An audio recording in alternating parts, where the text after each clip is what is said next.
전하, 역적의 피가 과거 시험을 더럽혔사옵니다. 문과 장원급제자, 그런데 그는 노비였습니다. 저 노비가 신의 아들 이름을 도용하여 과거를 보았사옵니다. 노비가 양반의 이름으로 과거를 보고 장원을 하였다니, 이 글을 쓴 자가 정말 노비인가? 마국간 노비에서 장원급제까지 조선시대 한 소년의 이야기.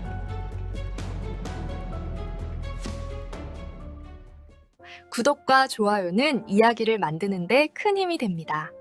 이야기 시작하겠습니다. 전하, 역적의 피가 과거를 더럽혔사옵니다. 형조관리의 외침이 창덕궁 대전을 울렸습니다. 포졸 둘에게 양팔이 잡힌 사내가 끌려왔습니다. 22, 거친 손에 먹물이 배어 있었습니다. 무릎이 마룻바닥에 부딪혔습니다. 그 뒤로 짙은 남색 비단 도포의 노인이 엎드렸습니다. 전 이조판서 이용직이었습니다. 전하, 저 노비가 신의 아들 이름을 도용하여 차술의 죄를 범하였사옵니다. 더욱이 저자의 아비는 역적으로 몰린 죄인의 자식이옵니다. 대전 안이 웅성였습니다. 노비가 양반의 이름으로 문과에 대리응시하여 장원을 했다는 것입니다. 왕이 옥좌에서 몸을 앞으로 기울였습니다. 사내를 내려다보았습니다. 사내의 눈은 떨리고 있었습니다. 그러나 고개는 숙이지 않았습니다. 내 이름이 무엇이냐? 득수이옵니다. 성은 없사옵니다. 노비이옵니다. 정적이 흘렀습니다. 왕이 천천히 입을 열었습니다. 장원의 답안은 과인이 직접 읽었다. 그 글을 쓴 자가 누구인지 짐이 끝까지 살피겠다. 아무도 예상하지 못한 말이었습니다. 이것은 경기도 광주목 퇴초년의 한 마구간에서 시작된 이야기입니다. 경기도 광주목 퇴초년, 이판서 댁 뒤편 마구간 옆 행랑채에 노비 세 식구가 살았습니다. 아비 학진, 어미 춘희, 아들 득수. 학진은 본래 양반이었습니다. 아버지가 정쟁에 휘말려 파직당하고 가산이 적몰되었습니다. 학진은 갈 곳을 잃어 이판서 댁에 의탁한 끝에 노비의 몸이 되었습니다. 종모법에 따라 노비인 어미 춘희에게서 태어난 득수 역시 노비였습니다. 그러나 학진은 그를 버리지 못했습니다. 밤마다 마구간 뒤 곳간에서 횃불 하나를 켜고 아들에게 천자문을 가르쳤습니다. 득수가 15이 되었을 때는 이미 사설을 읽고 있었습니다. 글이란 그릇과 같다. 학진이 늘 하던 말이었습니다. 좋은 그릇은 무엇을 담아도 빛이 나고 나쁜 그릇은 금을 담아도 새는 법이다. 어느 날이었습니다. 이경에 버신 양반 자제 셋이 이판서 댁을 방문했습니다. 대청마루 앞에서 득수가 걸레를 짜고 있었습니다.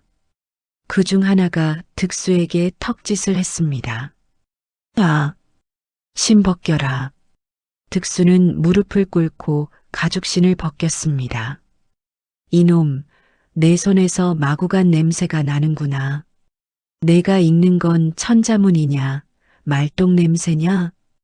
양반 자제들이 웃었습니다. 이경도 옆에 서 있었습니다. 웃지도 않았지만 말리지도 않았습니다. 득수는 고개를 숙인 채 물러났습니다. 주먹을 꽉 쥐었지만 손톱이 손바닥을 파고들 뿐이었습니다. 그날 밤 곳간에서 득수가 아버지에게 물었습니다. 아버지, 글을 배워서 무엇합니까? 저는 평생 신발이나 벗기는 놈입니다. 학진은 한참을 말하지 않았습니다. 그리고 아들의 손을 잡으며 말했습니다. 그릇은 밖에서 보이지 않는다. 하지만 물을 부으면 안다. 언젠가 내 그릇에 물이 부어질 날이 온다. 득수는 그 말을 가슴에 묻었습니다. 그러나 믿지는 못했습니다. 며칠 뒤 이른 새벽이었습니다. 득수가 마당에서 빗자루를 들기 전 젖은 흙바닥에 손가락으로 시구를 쓰고 있었습니다. 천길 물속의 달은 손으로 건질 수 없대. 마음에 비친 달은 누구도 빼앗지 못한다. 마침 이경이 마당을 지나다 걸음을 멈추었습니다. 흙 위의 글귀를 소리 없이 읽었습니다. 이경의 입술이 미세하게 떨렸습니다. 25해를 양반으로 살며 글 공부만 했건만 자신은 한 번도 저런 글을 써본 적이 없었습니다. 이경은 아무 말 없이 돌아섰습니다. 득수는 고개를 숙인 채 빗자루를 들었습니다. 흙 위에 글씨를 발로 지우며 중얼거렸습니다. 쓸데없는 짓이었습니다. 이 판서에게는 한 가지 근심이 있었습니다. 아들 이경이 과거에 번번이 낙방한다는 것. 벌써 3번째였습니다. 광주목 일대에서 소문이 돌기 시작했습니다. 이 판서 댁 도련님은 글재주가 없다. 이 판서는 사랑채에서 혼자 중얼거렸습니다. 3대째 급제자를 못 내면 이 고을에서 고개를 들 수가 없다. 이 판서는 학진을 사랑채로 불렀습니다. 밤이었습니다. 내 아들이 글을 안다는 소문을 들었다. 학진은 고개를 숙인 채 대답하지 못했습니다. 10년씨가 석 달 앞이다. 득수가 경의 이름으로 과거를 보아라. 학진이 떨리는 목소리로 말했습니다. 대감, 차술은 중죄이옵니다. 이 판서가 말을 끊었습니다. 노비 하나 목숨보다 가문의 이름이 1000배는 귀하다. 잠시 침묵이 흘렀습니다. 성공하면 춘희와 득수, 내 식구 모두 면천시키겠다. 만약 실패하거나 거절한다면 이 판서가 부채를 탁 접으며 말했습니다. 춘희를 경상도 먼 고을로 넘기겠다. 내가 선택해라. 학진의 얼굴에서 핏기가 빠졌습니다. 그런데 이 대화를 듣고 있는 사람이 한 명 더 있었습니다. 사랑채 뒷문 밖.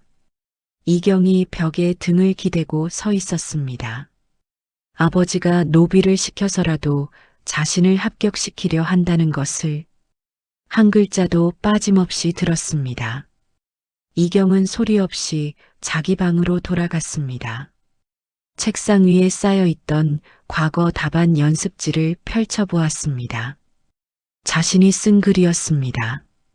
읽으면 읽을수록 형편없었습니다. 며칠 전 흙바닥에 적혀있던 득수의 시구가 떠올랐습니다. 마구간 노비가 흙에 쓴 한 줄이 자신이 석 달 동안 쓴 답안보다 나았습니다. 이경은 연습지를 한 장씩 찢었습니다. 찢으면서 중얼거렸습니다. 나는 아버지의 아들인데 왜 그 노비보다 못한 것이냐. 찢긴 종이 조각이 방바닥에 흩어졌습니다. 이경은 그 위에 엎드려 한참을 움직이지 않았습니다. 한편 학진은 곡간으로 돌아와 아들 앞에 무릎을 꿇었습니다. 아버지가 아들에게 무릎을 꿇은 것은 처음이었습니다. 아비가 너에게 글을 가르친 것이 죄가 될 줄은 몰랐다. 득수는 아버지의 손을 잡았습니다. 아버지, 제가 가겠습니다. 옆방에서 춘희가 듣고 있었습니다. 아무 말도 하지 않았습니다. 다만 바느질감을 꺼내 들었습니다. 출발 전날 밤, 어미 춘희가 득수를 불렀습니다. 춘희는 옥색 도포 안감을 펼쳐 보였습니다. 안쪽 깃에 작은 글자 하나가 수놓아져 있었습니다. 득, 아들의 이름 첫 글자였습니다. 남의 이름을 입고 가더라도 내 이름은 여기 있다. 춘희의 눈에 물기가 어렸지만 울지는 않았습니다. 득수는 그 도포를 가슴에 안고 고개를 숙였습니다. 이튿날 새벽, 득수는 이경의 호적과 사조단자를 품에 넣고 한양으로 떠났습니다. 광주목에서 한양까지 30리 길. 이 판서가 붙여준 하인 만보기가 동행했습니다. 한양에 도착한 득수는 성균관 근처 객주에 묵었습니다. 저녁에 같은 객주에 유생 서너시 술자리를 벌였고 득수도 이경의 이름으로 합석했습니다. 한 유생이 시 한 수를 읊었습니다. 다른 유생들이 화답했습니다. 득수도 자연스럽게 한 구절을 보탰습니다. 자리가 잠시 조용해졌습니다. 이 형의 시는 기골이 있소. 옆에 앉은 유생이 득수의 손을 보았습니다. 이 형, 손이 참 거치시오. 혹시 활도 쏘시오? 득수의 손에는 마구간에서 박힌 굳은 살이 선명했습니다. 어릴 적 외가가 농사를 지었습니다. 버릇이 남았나 봅니다. 유생들은 고개를 끄덕이며 넘어갔습니다. 득수의 등에는 식은 땀이 흘렀습니다. 다음 날 오후, 진짜 위기가 왔습니다. 성균관 앞길을 지나던 득수 앞에 이 판서 댁에 비단을 대는 광주목 출입 상인이 걸어오고 있었습니다. 자네 이 판서 댁 마구간에서 보던 녀석 아닌가? 득수의 심장이 멎는 것 같았습니다. 만보기가 재빠르게 나섰습니다. 무슨 소리요? 이분은 이 판서 댁 도련님이시오. 상인은 고개를 갸웃거리며 지나갔습니다. 득수는 골목으로 들어가 벽에 등을 기대었습니다. 숨이 가팠습니다. 도포 안감을 더듬었습니다. 손끝에 자수의 실밥이 만져졌습니다. 나는 지금 누구입니까? 시험 전날 밤이었습니다. 득수는 잠을 이루지 못했습니다. 낮에 상인에게 들킬 뻔한 일이 머릿속을 떠나지 않았습니다. 내일 시험장에 들어가면 더 많은 눈이 자신을 볼 것입니다. 시관의 눈, 유생들의 눈, 들키면 포졸의 눈, 들키면 자신만 죽는 것이 아닙니다. 아버지도 연좌됩니다. 득수는 자리에서 일어났습니다. 짐을 쌌습니다. 도포를 벗고 원래 입던 흑색 저고리로 갈아입었습니다. 소리 없이 객주문을 열고 나섰습니다. 한양의 밤거리는 어두웠습니다. 어디로 갈지는 정하지 않았습니다. 다만 이곳에서 벗어나야 한다는 생각뿐이었습니다. 이건 내 시험이 아니다. 내 이름도 아니고 내 자리도 아니다. 들키면 아버지까지 죽는다. 발걸음이 점점 빨라졌습니다. 성균관 담장을 지나고 동소문 쪽으로 향했습니다. 이 문을 나서면 한양을 벗어날 수 있습니다. 그때 품 안에서 무언가가 손에 걸렸습니다. 옥색 도포, 짐에 넣어 가져가고 있었습니다. 무의식이었습니다. 도포를 꺼내 안감을 펼쳤습니다. 달빛 아래 득 한 글자가 보였습니다. 어머니가 한 땀 한 땀 수놓은 글자. 득수의 발이 멈추었습니다. 어머니의 얼굴이 떠올랐습니다. 새벽마다 부엌에서 허리를 구부리던 어머니. 이 판서의 말이 귓속에서 울렸습니다. 실패하면 춘희를 경상도 먼 고을로 넘기겠다. 자신이 도망치면 아버지만 죽는 것이 아닙니다. 어머니가 팔립니다. 득수는 오래도록 글자를 들여다보았습니다. 손가락으로 실밥을 만졌습니다. 어머니의 손끝이 느껴지는 것 같았습니다. 가야지. 득수는 도포를 다시 품에 안고 왔던 길을 되돌아갔습니다. 객주방으로 돌아온 득수는 흑색 저고리를 벗고 다시 옥색 도포를 입었습니다. 이번에는 자신이 선택한 것이었습니다. 누가 시킨 것도 끌려간 것도 아니었습니다. 득수는 도포깃을 여미며 중얼거렸습니다. 내일은 내 글을 쓰겠습니다. 창문 너머로 새벽빛이 번지기 시작했습니다. 시험 당일 아침, 창덕궁 앞 춘당대에는 수천 명의 응시생이 몰려 있었습니다. 시험장은 난장판이었습니다. 지름이 한 길 넘는 커다란 우산 아래 5~6명씩 모여 앉아 있었습니다. 문장을 대신 지어주는 거벽, 글씨를 대신 써주는 사수, 좋은 자리를 먼저 차지하려고 몸싸움을 하는 선적군, 짐바리를 나르는 수종들이 오가고 술을 파는 장사치까지 들어와 있었습니다. 득수는 이경의 이름이 적힌 좌목을 받아 자리에 앉았습니다. 혼자였습니다. 거벽도 사수도 없었습니다. 자신의 머리와 손만이 전부였습니다. 도포 안쪽 깃에 숨겨진 자수가 가슴에 닿았습니다. 득수는 조용히 숨을 내쉬었습니다. 이경 도령, 시험장 관리가 이름을 불렀습니다. 득수의 심장이 크게 뛰었습니다. 잠시 멈칫했지만 곧 앞으로 나갔습니다. 예. 식권이 손에 쥐어졌습니다. 시제가 내려졌습니다. 논충요. 종소리가 울렸습니다. 유생들이 동시에 붓을 들었습니다. 득수도 붓을 들었습니다. 그러나 첫 글자를 쓰기까지 시간이 오래 걸렸습니다. 이 글은 내 글인가? 아니면 이경의 글인가? 손이 잠시 떨렸습니다. 그때 옆자리 유생이 득수를 힐끗 보았습니다. 득수는 더 이상 망설이지 않았습니다. 어젯밤 자신이 한 선택을 떠올렸습니다. 내일은 내 글을 쓰겠습니다. 붓끝이 종이 위를 미끄러졌습니다.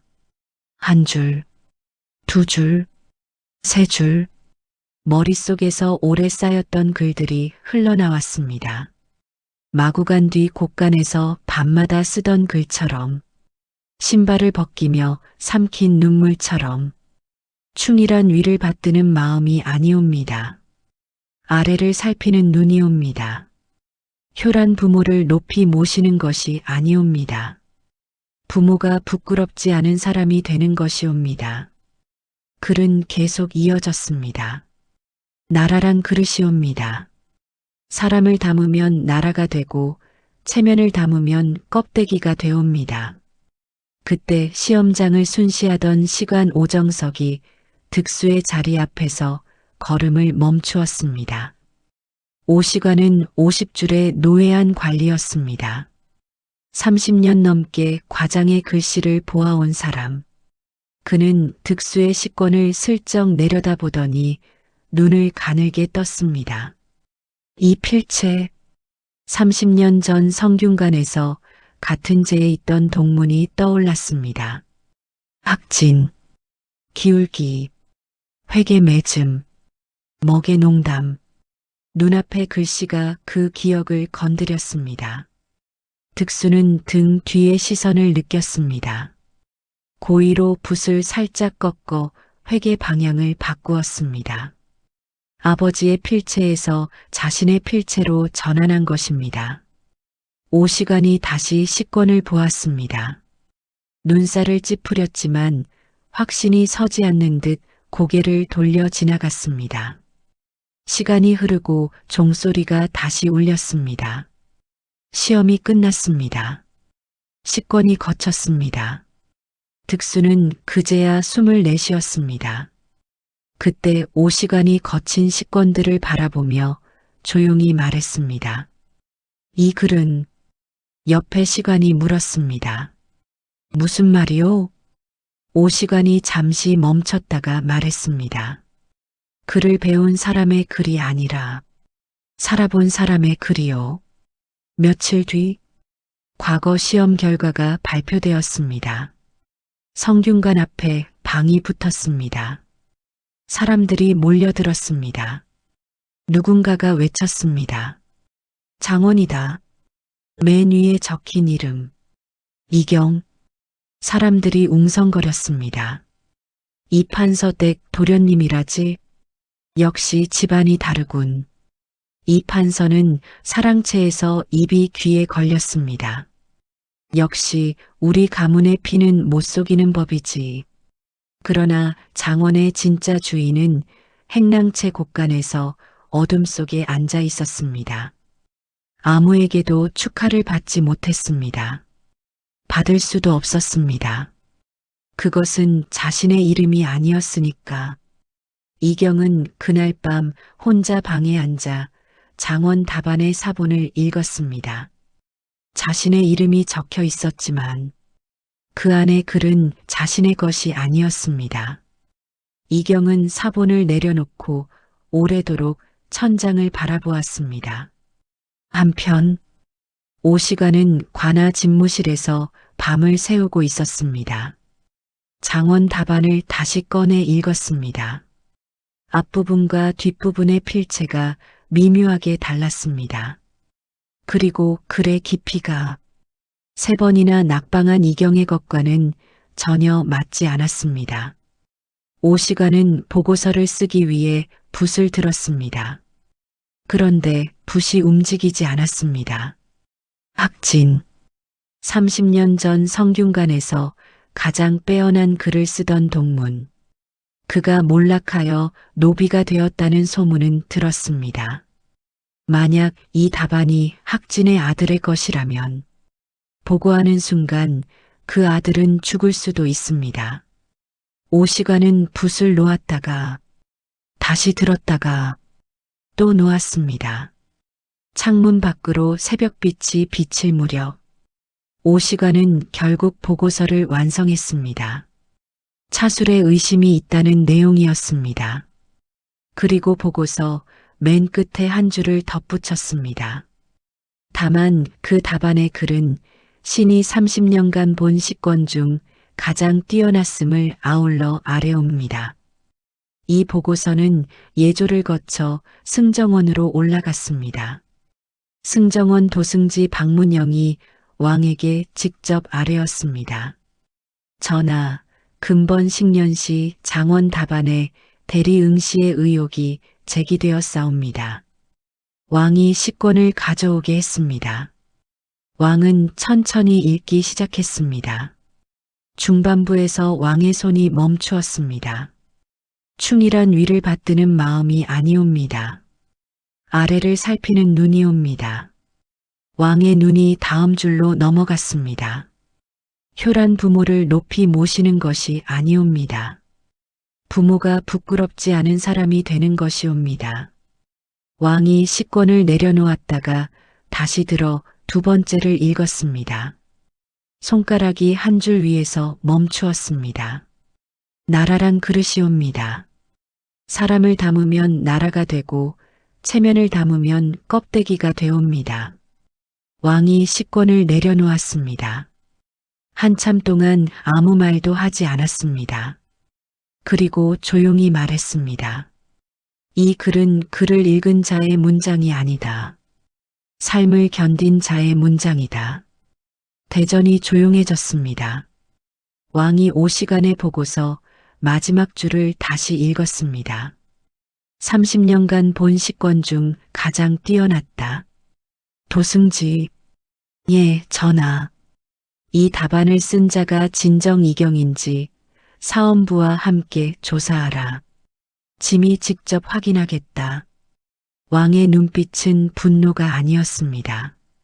이 글을 쓴 자가 대체 누구인지 만나고 싶다는 눈이었습니다. 광주모. 이판서댁 뒤편곡간. 학진은 혼자 앉아 있었습니다. 손에는 낡은 붓이 들려 있었습니다. 득수에게 처음 글을 가르칠 때 쓰던 붓이었습니다. 학진은 붓을 바라보다가 중얼거렸습니다. 아비가 너를 이런 길로 보냈구나. 잠시 눈을 감았습니다. 마구간에서 글을 배우던 어린 득수의 모습이 떠올랐습니다. 작은 손으로 붓을 쥐고 글자를 쓰던 아이. 아버지, 이 글자는 무슨 뜻입니까? 사람이니다. 왜 두 사람이 기대고 있습니까? 학진이 웃으며 말했었습니다. 사람은 혼자 살지 못하기 때문이다. 학진은 눈을 떴습니다. 그런데 나는 내 등을 밀어버렸구나. 학진은 붓을 다시 들었습니다. 나무판 위에 물을 찍어 글을 쓰기 시작했습니다. 그릇이란 첫 줄을 쓰고 멈추었습니다. 두 번째 줄이 나가지 않았습니다. 손이 떨리기 시작했습니다. 자신이 아들을 위험 속으로 밀어넣었다는 것, 면천이라는 말에 아들의 목숨을 걸었다는 것, 만약 들키면 아들은 죽고 아내는 팔리고 자신은 그것을 만든 아비가 된다는 것, 먹물이 나무판 위에 번졌습니다. 글씨가 뭉개졌습니다. 학진은 나무판을 내려놓고 두 손으로 얼굴을 감쌌습니다. 내가 무슨 짓을 한 것이냐? 곳간 안에 학진의 흐느낌이 새어나왔습니다. 밖에서 춘희가 그 소리를 듣고 문 앞에 서 있었습니다. 문을 열지는 않았습니다. 춘희는 문 밖에서 조용히 손을 모았습니다. 기도하듯이. 학진은 그 밤 글을 완성하지 못했습니다. 나중에 왕이 득수에게 같은 주제를 시제로 냈을 때 학진은 그 사실을 알지 못했습니다. 아버지가 쓰지 못한 글을 아들이 완성한 것입니다. 다시 현재 창덕궁 대전 조사 결과는 금세 드러났습니다. 시험장에 들어간 것은 이경이 아니라 이 판서댁 노비 득수였습니다. 왕 앞에 네 사람이 끌려왔습니다. 득수, 학진, 이경, 이 판서가 먼저 엎드렸습니다. 전하, 신은 아무것도 몰랐사옵니다. 저 노비가 신의 아들을 협박하여 이름을 도용한 것이옵니다. 학진이 고개를 들었습니다. 대감, 그것은. 이 판서가 학진을 노려보며 말을 끊었습니다. 더욱이 저자의 아비는 역적으로 연좌된 죄인이옵니다. 저 노비가 아들을 사주하여 과거를 어지럽혔을 수도 있사옵니다. 득수가 떨리는 목소리로 입을 열었습니다. 전하, 차수를 제안한 것은 이 판서이옵니다. 면천을 미끼로 실패하면 어미를 팔겠다 협박하였사옵니다. 서로의 말이 엇갈렸습니다. 왕이 손을 들었습니다. 시끄럽다. 대전이 조용해졌습니다. 왕이 득수를 보았습니다. 내가 그 답안을 썼느냐? 그러하옵니다. 남이 지어준 것이 아니라 내 머리에서 나온 것이냐? 소인의 아비가 그를 가르쳐 주었사오나 답안의 생각은 소인의 것이옵니다. 왕이 잠시 득수를 바라보았습니다. 그리고 승정원 도승지를 돌아보았습니다.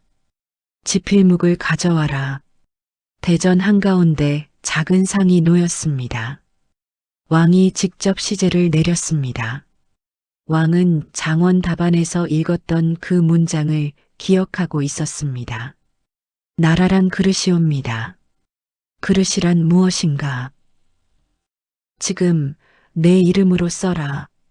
득수는 상 앞에 꿇어앉았습니다.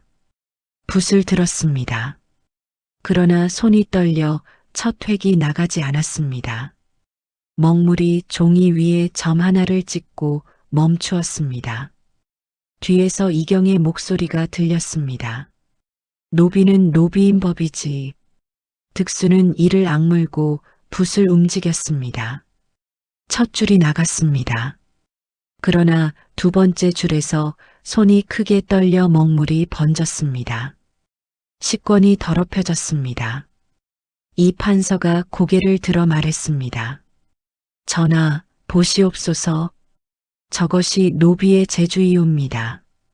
대전의 시선이 득수에게 쏠렸습니다. 득수의 눈에 물기가 차올랐습니다. 끝이구나 하는 생각이 머리를 스쳤습니다. 그때 왕이 말했습니다. 새 식권을 내려라. 내관이 새 종이를 가져다 놓았습니다. 다시 써라. 짐은 기다리겠다. 대전이 정적에 잠겼습니다. 득수는 새 종이 앞에서 두 눈을 감았습니다. 그리고 아주 천천히 입을 열었습니다. 전하, 말해보아라. 저는 평생 이름이 없었습니다. 대전이 조용해졌습니다. 그래서 글을 배웠습니다. 글 안에서는 잠시 멈췄습니다. 사람이 신분이 아니라 생각으로 살아가기 때문입니다. 왕이 아무 말도 하지 않았습니다. 득수는 다시 붓을 들었습니다. 이번에는 어둠 속에서 떠오르는 것들이 있었습니다. 아버지의 손, 곳간에서 떨리는 손으로 붓을 쥐어주던 손, 어머니의 손, 도포 안감에 한 땀 한 땀을 쓰놓던 손, 도망치려다 되돌아온 밤, 자신이 선택한 밤, 떨림이 멈추었습니다. 붓이 움직이기 시작했습니다. 천천히, 그러나 망설이지 않고, 그릇이란 담는 것의 이름이 아니라 담기는 것의 크기이옵니다. 사람의 그릇은 태어남에 있지 않고 배움에 있으며 배움의 그릇은 신분에 있지 않고 뜻에 있사옵니다. 소인은 마구간에서 별을 보았고 곳간에서 글을 배웠사옵니다. 좋은 그릇을 만들고도 쓰지 못한 것은 그릇이 부족해서가 아니라 그릇을 알아보는 눈이 없었기 때문이옵니다. 글이 완성되었습니다. 왕이 식권을 들어 읽었습니다. 끝까지 읽고 천천히 내려놓았습니다. 잠시 아무 말도 하지 않았습니다. 그리고 조용히 말했습니다. 과인은 이 글을 쓴 사람을 처음 본다. 대전이 숨을 죽였습니다. 이 글은 학문이 아니라 사람이 쓴 글이다. 왕이 이 판서를 보며 말했습니다. 과거를 더럽힌 것은 이자가 아니다. 그릇을 보지 못한 자들이 더럽힌 것이다. 그때 예조 판서가 나섰습니다. 전하, 아무리 글이 뛰어나다 해도 노비에게 벼슬을 내리시면 신분의 근간이 흔들리옵니다. 조정이 뒤집어지옵니다. 다른 신하가 거들었습니다. 종모법은 태조 이래의 법이옵니다. 차술의 죄인에게 벼슬을 내리시면 전례가 되옵니다. 대전이 술렁였습니다. 왕이 잠시 침묵했습니다. 그리고 입을 열었습니다. 조정이 뒤집어지는 것이 두려운가? 왕이 신하들을 둘러보았습니다. 짐은 인재를 묻어두는 나라가 되는 것이 더 두렵다. 대전이 고요해졌습니다. 왕이 자리에서 일어났습니다. 판결이 내려졌습니다. 이조판서 이용직은 차수를 주도하고도 종에게 모든 죄를 떠넘기며 학진의 연자를 빌미로 사실을 왜곡한 죄를 물어 파직하고 외방에 부처하라. 이 판서의 얼굴에서 핏기가 사라졌습니다. 평생 지키려 한 가문의 이름이 가문의 이름을 지키려다 무너졌습니다. 이경은 본인이 직접 응시하지 않고 남을 내세운 죄로 향후 과거 응시를 영구히 금한다. 이경이 고개를 떨구었습니다. 왕이 득수를 보았습니다. 득수, 예, 전하. 내가 쓴 글은 장원의 답안보다 나았다. 그러나 차술은 차술이다. 법을 어긴 죄는 반드시 벌이 있어야 한다. 대전이 긴장으로 가라앉았습니다. 차술의 죄를 감안하여 장원의 품계인 종육품에서 한 등급을 낮추어 종칠품의 벼슬을 내리겠다. 웅성임이 이렇습니다. 벌을 주면서도 벼슬을 내린 것입니다. 장원의 이름은 이경이 아니라 득수로 바꾼다. 더불어 학진의 아비에게 씌워진 연좌의 경위를 재조사하여 밝히고 득수의 어미 춘희는 면천하여 양인으로 삼는다. 춘희가 대전 밖 뜰에서 그 소리를 들었습니다. 무릎이 풀려 주저앉았습니다. 두 손으로 입을 막고 소리 없이 울었습니다. 평생 노비로 살아온 여인이 양인이 되는 순간이었습니다. 득수가 이마를 바닥에 대었습니다. 바닥에 떨어진 눈물이 번졌습니다. 성은이 망극하옵니다.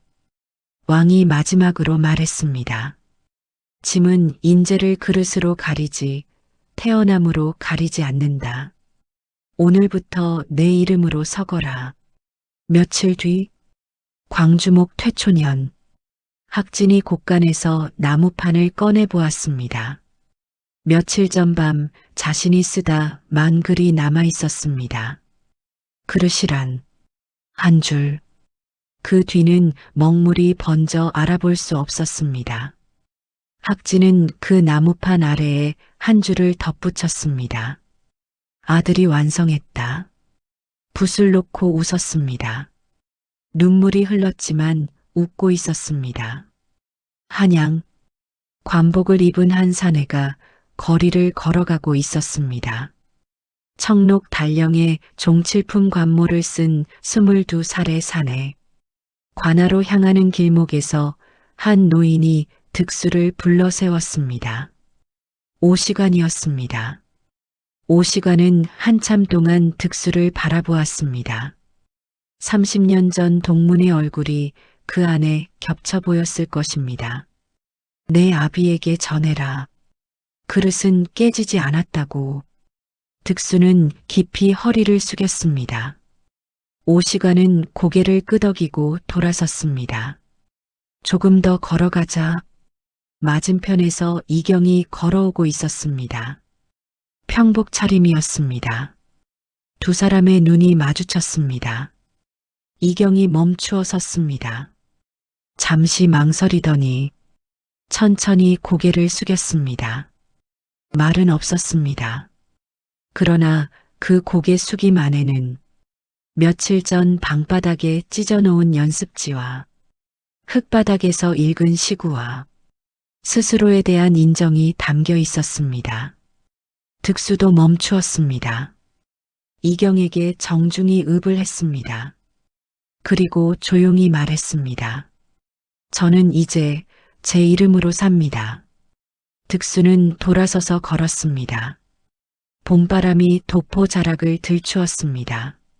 안감에 수놓인 한 글자가 햇살 아래 가만히 빛나고 있었습니다. 사람들은 오래도록 한 이야기를 전했습니다. 노비의 아들이 과거 장원이 된 이야기. 그러나 더 오래 전해진 것은 왕이 그날 한 말이었습니다. 짐은 오늘 처음으로 신분이 아닌 사람을 보았다. 세상 사람들은 늘 신분을 먼저 봅니다. 옷을 보고 집안을 보고 태어난 자리를 보지요. 하지만 글은 다릅니다. 글은 붓끝에서 태어나는 것이지 사람의 신분에서 태어나는 것이 아니니까요. 마구간의 흙바닥에서 시작된 한 줄의 글이 과연 어디까지 올라갈 수 있을까요? 창덕궁 대전에서 시작된 이 이야기, 여러분 마음에 남았기를 바랍니다. 다음 담벼락에서 또 뵙기를 기대하겠습니다. 오늘도 이야기 담벼락을 찾아주셔서 감사합니다. 평안한 하루 되십시오.